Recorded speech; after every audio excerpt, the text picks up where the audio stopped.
అడవిలో సింహానికి ఎదురే లేదు, ఆంధ్రప్రదేశ్లో జగనన్నకు తిరిగే లేదు. మా ప్రాణాలు ఇచ్చి గుండె పోసి ఆయన మేము గెలిపించినాం. ఆయనే మహానుభావుడు. అమ్మఒడి పథకం కింద ఎంత డబ్బులు పిల్లలకి వేస్తారో, ఎంతమంది పిల్లలు బతుకుతున్నారో, రైతు భరోసాగా పంటలకు మాకు డబ్బులు వచ్చినాయి. ఏమండి మరి ఇప్పుడు ప్రాణం ఇచ్చాను సరే జగన్ గెలిపించుకుంటాను అంటున్నావు. జగన్ గెలవనేను అన్నాడు పవన్ కళ్యాణ్. అట్టా పవన్ కళ్యాణ్ ఉంది.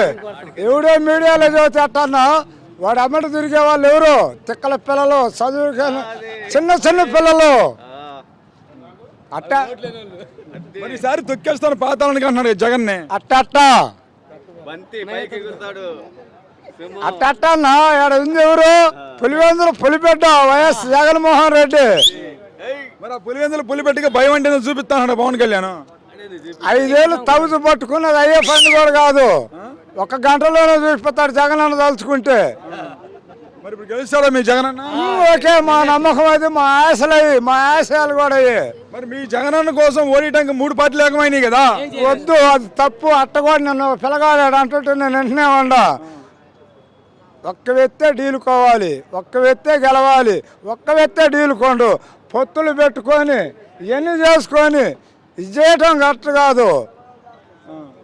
మరి ఇప్పుడు అటు చూస్తే ఇప్పుడు ఏదైతే ఉందో చంద్రబాబు నాయుడు ఒకసారి నన్ను నమ్మని అన్నాడు కదా, జగన్ కంటే ఎక్కువ పథకాలు ఇస్తాను అన్నాడు. అట్టా సార్ నన్ను నమ్మితే జగన్ కంటే ఎక్కువ పథకాలు ఇస్తాను చంద్రబాబు నాయుడు. లేదు ఆయన ఇచ్చిన హామీలన్నీ మేము చూసినాం ఇంతకు ముందు అండి. ఇవాళ అతను ఎవరు?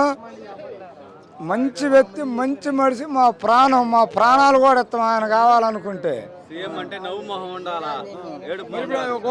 ఇప్పుడు జగన్ పని అయిపోయింది, ఇంకా ఇంటికి పంపించేస్తాం అన్నాడు నారా లోకేష్. నారా 5 ఏళ్ళు తలుసు పెట్టినా కూడా అయ్యే పని కూడా కాదు. నారా లోకేష్ వీళ్ళందరూ అది అయ్యే పని కూడా కాదు. జగన్ పంపించాలంటే మా ప్రాణాలు వేసి మేము గెలిపించుకున్నాం, మేము గెలుచుకున్నాం. ఇప్పుడు ప్రభుత్వం మాది, పార్టీ మాది. మరి ఇప్పుడు సైకిల్కి ఎవరైనా ఎదురొస్తే తొక్కుకుంటా పోతాం, గ్లాస్కి ఎవరైనా ఎదురొస్తే కుమ్ముకుంటా పోతాం అన్నాడు చంద్రబాబు నాయుడు. అది కూడా కాదండి. నేను ఒక్క మాట చెబితే మీడియాలు ఏంటో, అడవిలో సింహానికి ఎదురే లేదు, ఆంధ్రప్రదేశ్లో జగన్ అన్నకు తిరుగుగోలేదు.